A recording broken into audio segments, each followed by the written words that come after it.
more frequency in far more localities. In view of the continuous surging of COVID-19 cases in the state government is likely to take a call on changing or modifying the existing protocol as far as handling of cases is concerned.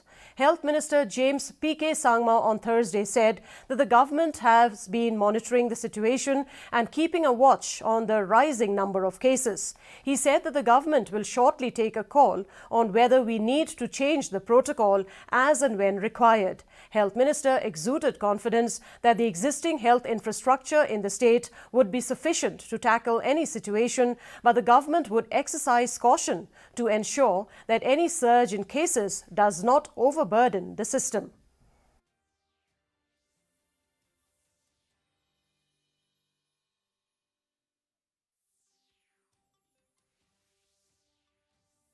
We are constantly monitoring the situation. So as of now, yes, the cases are increasing, and we want to keep a watch on that. But we will be taking a call on whether it will require any changes in the protocols as of now, and as and when we have a discussion on that, we will take necessary precautions and decisions whether there needs to be any kind of